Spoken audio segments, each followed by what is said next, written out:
From WEEK, your home team, this is 25 News Today.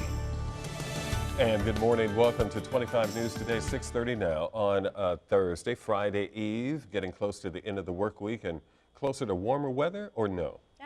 Yes, closer, but not so fast. Today, very chilly, brisk air out there. Should be sunshiny skies. That's something to enjoy. Temperatures may be in the low 40s when you head out the door this morning. Mid to upper 50s for highs this afternoon. It does warm up this weekend, though. We'll check out the complete First Alert forecast coming up. Donald Trump's campaign is fighting back against sexual assault allegations detailed in several publications by several women from different parts of the country. Trump has issued statements strongly denying the allegations published in the New York Times, the Palm Beach Post, and People magazine. He was like an octopus. It was like he had 6 arms. He was all over the place. He turned to me and embraced me and gave me a kiss on the lips. And I remember being shocked. In all, half a dozen women making allegations, including one in Palm Beach, Florida, where Trump rallies today. Trump's campaign is also questioning why the women waited years until weeks before the election to report. Democrat U.S. Congresswoman Cheri Bustos is joining the many lawmakers who are calling Trump's recent comments about women, quote, disgusting, recent being the 2005 videotape. During a stop in Peoria Wednesday, Bustos says she spent many years competing in sports and never heard that kind of talk in a locker room. I have 2 grandkids who are 4 and 6, and I don't want them to listen to any of this. It's, you know, it is PG-13 or it's R-rated or, you know, or worse. So it's really too bad that it has devolved into this situation. The 17th District Congresswoman says the election has proven tougher than any other to break through the clutter to actual voter issues. Meanwhile, Bustos' opponent in the upcoming election, Republican Patrick Harlan, says despite Trump's comments, he still stands with Trump. During a rally in the Quad Cities, Harlan said he got into the race to unite people and bring conservative principles back to America. He added that everyone is, quote, wrapped up in the locker room talk, that you miss the whole idea of Hillary Clinton killing Americans and lying about emails. Democratic presidential nominee Hillary Clinton was quick to speak out about the latest Trump accusations during a campaign stop in Las Vegas. The newest allegations come nearly a week after recorded audio of Trump making offensive comments about women emerged. Trump has described those comments as being locker room banter. But Clinton said during Wednesday's rally that coaches and professional players have said that doesn't happen. This latest incident about, you know, how he treats women, well, he's doubled down. He doubled down on his excuse that it's just locker room talk. And I got to tell you, after he said that in the last debate, the most amazing thing happened. Athletes and coaches started speaking out. Clinton continues to be under fire from the release of hacked campaign emails by WikiLeaks. Those new emails have fueled the narrative that Clinton is not transparent and tries to avoid the press. Contrary to a recent tweet, Hillary Clinton's campaign chief is not switching sides. Campaign officials say John Podesta's Twitter account was hacked on Wednesday shortly after a tweet went out saying, quote, "I've switched teams, vote Trump 2016. The campaign said they quickly notified Twitter and were working to secure Podesta's account. That hack comes in the midst of the ongoing release of Podesta's stolen emails, now being released by WikiLeaks. State healthcare workers are speaking out against a proposed plan by Governor Bruce Rauner that would restrict their pay and work hours. Federal law currently requires that healthcare workers be paid overtime. However, under the governor's proposed plan, home healthcare workers would no longer be allowed overtime. In many cases, that would mean people who require home care would need several different home healthcare workers, something the father of a special needs son is against.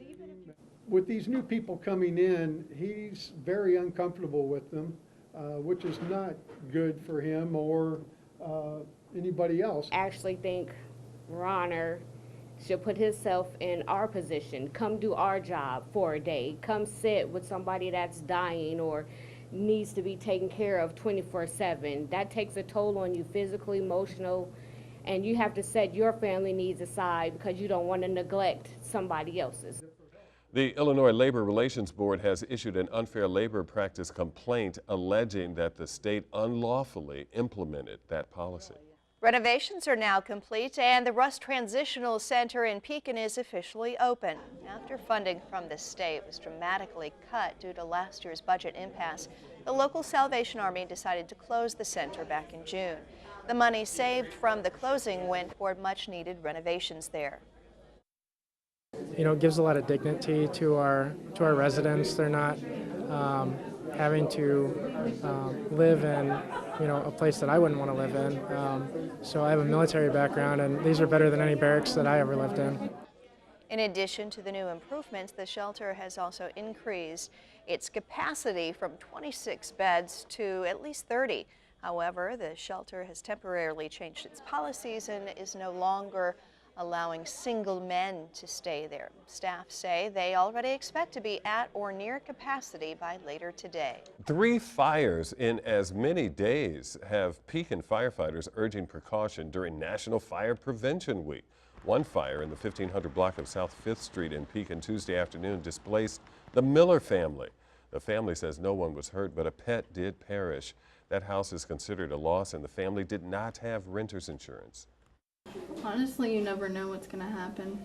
Look for, anything's possible. We never in our imagined that this would happen to us. Like, you just don't think about that sort of thing. A GoFundMe page has been set up to assist the family, that family being assisted now by the Red Cross. That as firefighters advise residents to take precautions. Shut off anything electrical or appliance-wise before leaving your home. Don't leave food cooking on a stove. Don't be careless with smoking materials, and make sure your smoke detector is working. One person taken to the hospital after a house fire in Peoria. That happened at 309 West Ravenswood around 11:30 Wednesday morning. Firefighters say a malfunctioning dehumidifier caught fire in the basement where it was contained. The homeowner was taken to the hospital with possible smoke inhalation. Twin Cities residents could be forced to find a new way to get around if the state of Illinois does not pay up. Illinois currently owes Connect Transit $5 million. That is 1/3 of its operating budget. If a budget deal is not struck by the end of the year, the busing system will shut down completely, according to officials, leaving thousands of daily riders stranded. Connect General Manager Andrew Johnson says he was shocked last week to learn money is still not available. The impact would be very great in the community in that people would no longer be able to use the Connect Transit buses to get to work, to get to school, to go out buy groceries, to get to health care. It would severely impact many lives in our community. Transit officials say many bus companies across the state may have to shut down with little warning. Lawmakers are not due back in Springfield until after the November 8th election. In Peoria, CityLink is also being hit by the lack of state funds. However, management says the Peoria Transit Service will make it through the year. If money is not available at the end of the year, CityLink officials say they will have to consider cutting service or extending a line of credit. Coming up on 25 News Today, positive news in the search for more than 200 missing Nigerian schoolgirls. And we'll have the latest from Haiti. The island nation continues to try to recover from Hurricane Matthew. Calm and very chilly conditions across central Illinois today. The streets are now golden as the sun is about to rise, and we'll see plenty of that sun today. Your forecast details are next. You're watching 25 News Today with Garry Moore, Gina Morss, and meteorologist Nick Jensen. 25 News is your home team.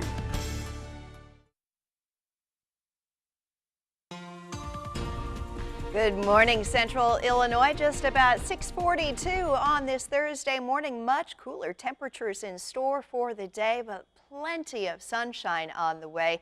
Temperatures not likely to reach 60 for most of us. Let's take a peek outdoors right now. This view of the lagoon at Mineral Springs Park in Pekin at sunrise. Just a beautiful view there, a cool, crisp morning for a walk. Grab a jacket on your way out because you're going to need it.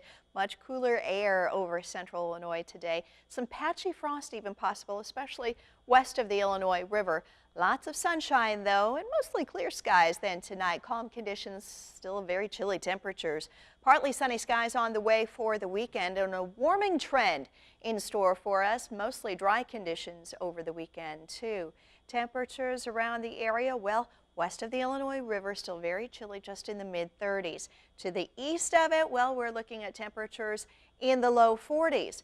We will get a bit warmer today, but not so fast. 41 right now in Peoria. Clear skies, calm conditions. Bloomington normal, a little bit more cloud cover, 41, and a northerly breeze at 6 miles per hour. Our satellite radar picture across the U.S. We've got an active weather maker up to the Pacific Northwest. Mostly clear conditions out to our immediate west, and then off to the east where that cold front has moved off now. You can see where all that wet weather that rolled in yesterday has now moved on, and so for us we're left with just a thin layer of cloud cover, calm conditions, and very chilly temperatures. Our futurecast very quiet for the next 36 hours or so. Then a little bit more cloud cover rolls in for Saturday morning. Should be a partly sunny day on Saturday. Saturday night on into sunny, wet.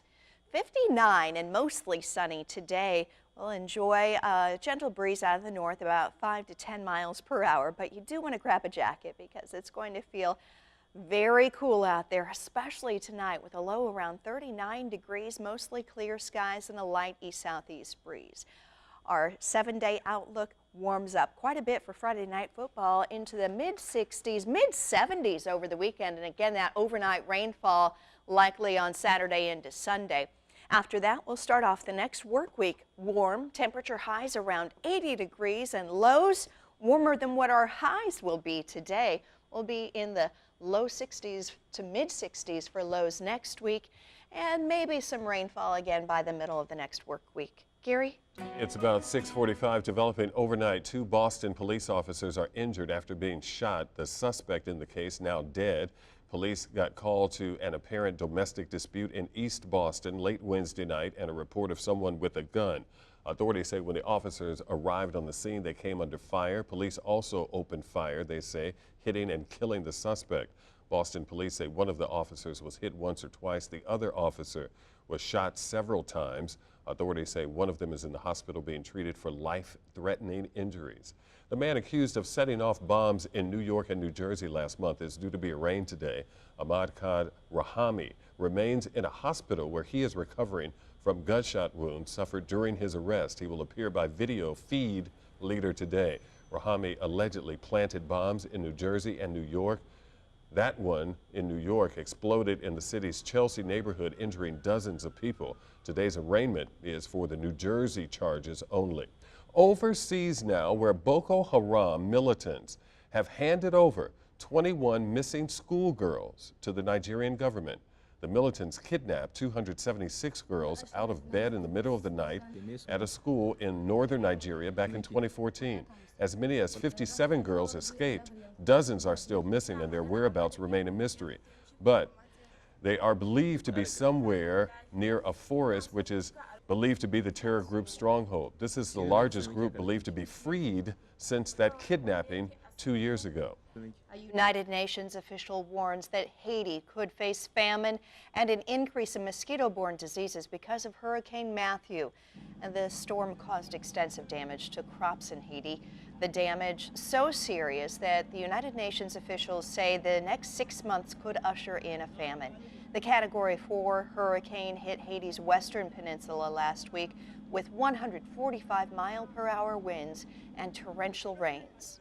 Well, it will have an effect, obviously, because people have lost everything. So they have lost their mosquito nets and they are out in the open. So there will be more mosquitoes around because there's a lot of stagnant water. So obviously you will see more mosquitoes, you'll see more people bitten, you'll see more of all of the diseases. To date, the Haitian government says there have been 473 deaths, 339 people hurt, 75 people still remain missing. The government estimates that there are 1.4 million people who need urgent humanitarian assistance. And Hurricane Nicole has grown into a monstrous Category 4 hurricane as it heads toward Bermuda. Cameras on the International Space Station captured views of Nicole as it moved north, packing winds of 130 miles an hour. The National Weather Service says the core of Nicole is expected to pass near or over the island later today, dropping 4 to 8 inches of rain. It's about 6:48 now with a look at what's coming up on the Today Show. Here's NBC's Matt Lauer. Good morning. Coming up on a Thursday here on Today, Donald Trump facing new allegations from women who claim he touched them inappropriately. This morning we'll hear from them and tell you how the Trump campaign is responding. And the actress Trump made lewd comments about on that leaked tape speaks out for the first time in an exclusive interview. Those stories and an icon of music, Barry Gibb, will be here to perform one of the Bee Gees' biggest hits. And he'll have some new music as well as we get started on a Thursday morning here on Today. You know, I used to do a Barry Gibb imitation. Did you now? But I'm not going to do it now. Oh, come on. Caterpillar, when we come back, makes a decision on its quarterly cash dividend. And it's decision time on a potential gravel pit in Chillicothe. Details next.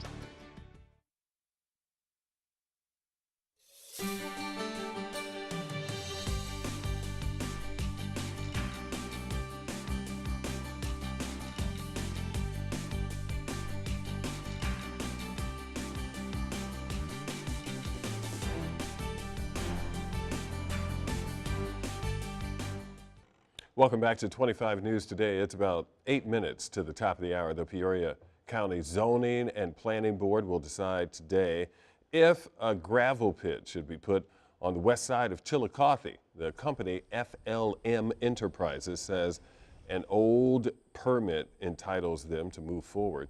Chillicothe's mayor says it is unclear whether an old zoning permit is still valid.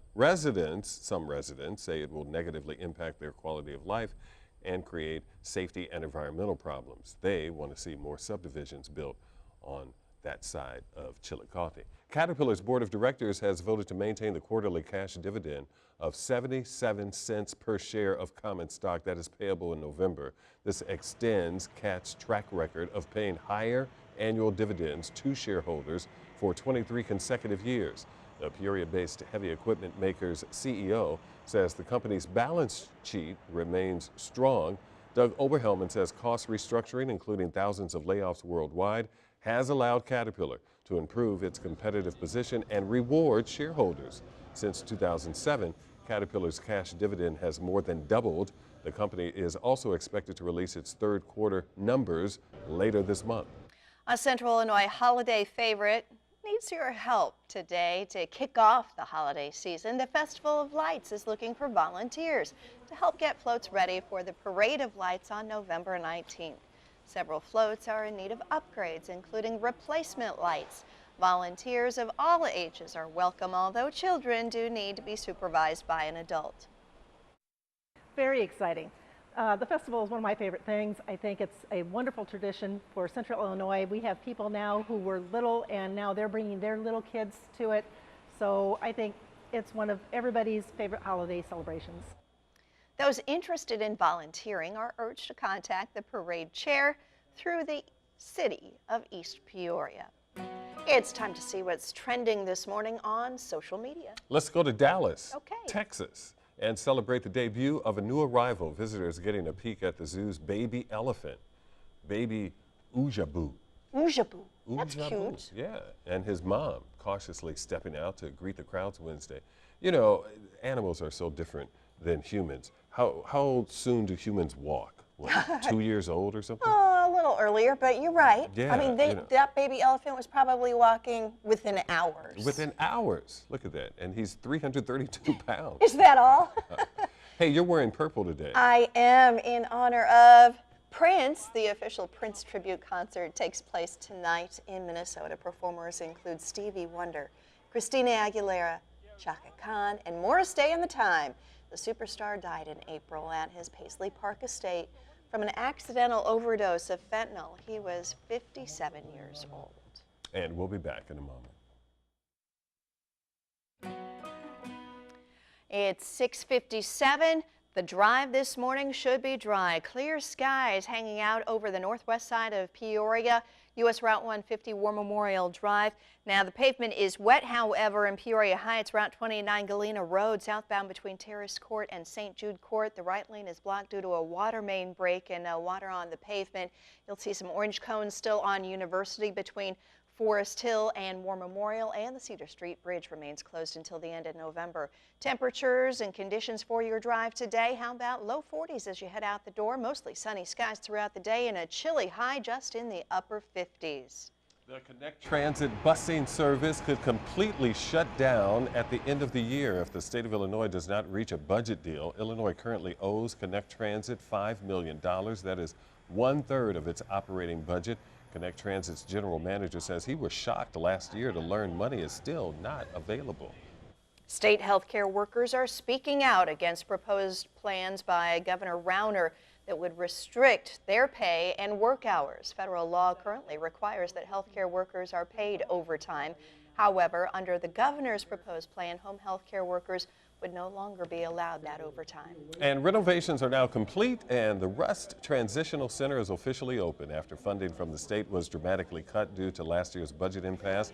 The local Salvation Army decided to close the center back in June, and the money saved while it was closed is now been used to make those renovations. So they are up and running. Hey, wanted to pass along to you at the Peoria Riverfront Museum, John Franklin, scholar and museum director from the African American Museum in Washington, D.C. in town today with a lecture in the morning and in the evening. Oh, and excellent. yeah, you're dressed in purple. I never meant to cause you any trouble, Gina. Oh, here we go. Yeah. Prince tribute today. Have a great day, everyone. The Today Show is next. Come on, keep it up, man. Keep it up.